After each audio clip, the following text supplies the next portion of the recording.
السلام علیکم ورحمۃ اللہ وبرکاتہ۔ شعبان کے مہینے میں روزہ رکھنے سے کیا ملتا ہے؟ ایسی فضیلت جسے جان کر آپ کبھی بھی یہ روزہ نہیں چھوڑیں گے۔ شعبان کے مہینے کی بہت فضیلت ہے اور خاص طور پر 15ویں شب جسے شب برات کہتے ہیں، اس کی بہت زیادہ فضیلت ہے اور یہ مہینہ حضور صلی اللہ علیہ وآلہ وسلم نے کا مہینہ ہے۔ تو ویڈیو شروع کرنے سے پہلے اگر آپ میرے چینل پر نئے ہیں، میری ویڈیو پہلی مرتبہ دیکھ رہے ہیں تو پلیز میرے چینل بشری ٹی وی کو سبسکرائب کریں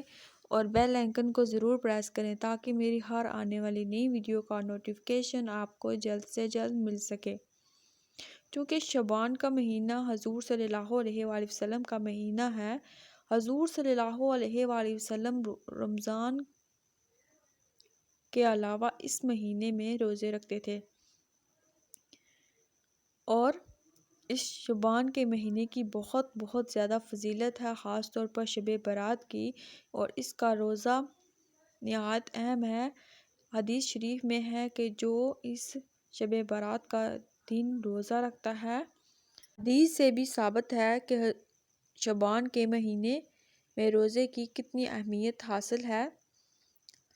حدیث میں موجود ہے کہ حضور صلی اللہ علیہ وآلہ وسلم نے ارشاد فرمایا کہ جو 15ویں شب کو روزہ رکھے گا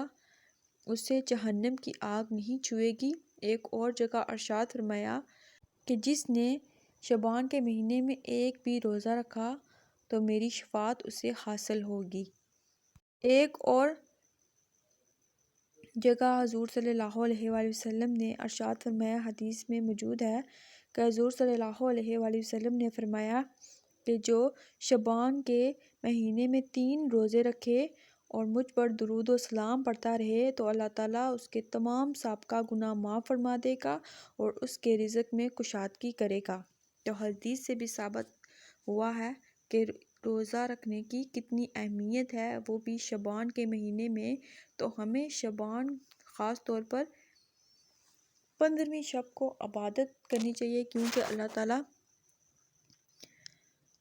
نے اس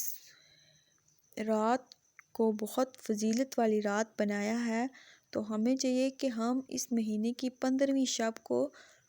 بے پناہ اللہ تعالیٰ سے اپنے گناہوں کی معافی مانگیں اور جتنا ہو سکے عبادت کریں اور اللہ تعالیٰ سے رو رو کر اپنے گناہوں کی معافی مانگیں، کیونکہ اس رات حضور صلی اللہ علیہ وآلہ وسلم نے فرمایا کہ عائشہ کیا تم جانتی ہو اس رات کیا ہوتا ہے؟ تو عائشہ فرمانے لگی کیا ہوتا ہے؟ تو حضور صلی اللہ علیہ وسلم نے فرمایا کہ اس رات جو انسان اس سال مریں گے اور جو پیدا ہوں گے وہ ان کے بارے میں لکھا جاتا ہے، 2 فرشتے مقرر ہوتے ہیں جن کو اطلاع دی جاتی ہے اور ان کے رزق کے بارے میں لکھا جاتا ہے کہ کس کو کتنا رزق ملے گا اور کون مرے گا اور کون انسان زندہ رہے گا اور کتنے انسان آئیں گے دنیا پر۔ اور اس رات یعنی سورج ڈوبنے کے بعد اللہ تعالیٰ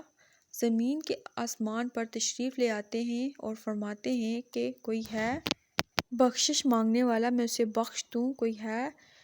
تنگ دست جسے کا رزق میں کشادہ کر دوں، کوئی ہے گناہ گار جو مجھ سے معافی مانگے میں اس کی توبہ قبول کر کے اسے معاف کر دوں۔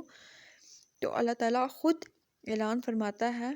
تو ہمیں چاہیے کہ ہم اس رات رو رو کر اپنے گناہوں کی معافی مانگیں، کیونکہ اللہ تعالیٰ پوری رات ہماری دعا کو سنتے ہیں، خود سنتے ہیں اور فرماتے ہیں کہ کوئی ہے۔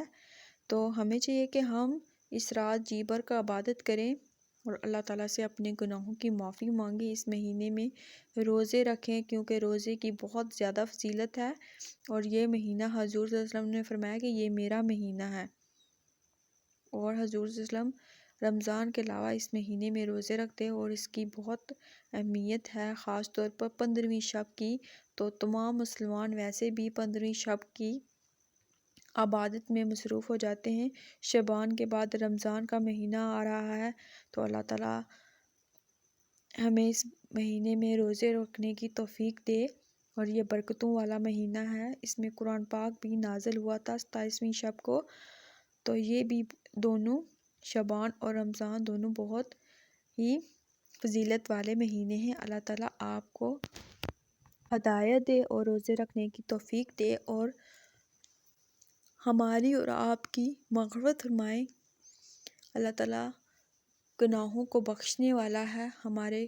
گناہ معاف کرے اور ہمیں اس شعبان کے مہینے میں روزے رکھنے اور عبادت کرنے اور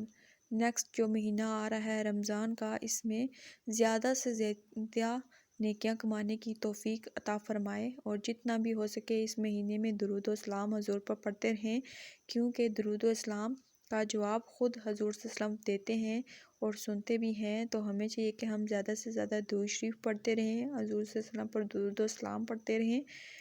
اور ڈھیروں نیکیاں کماتے رہیں۔ اللہ حافظ۔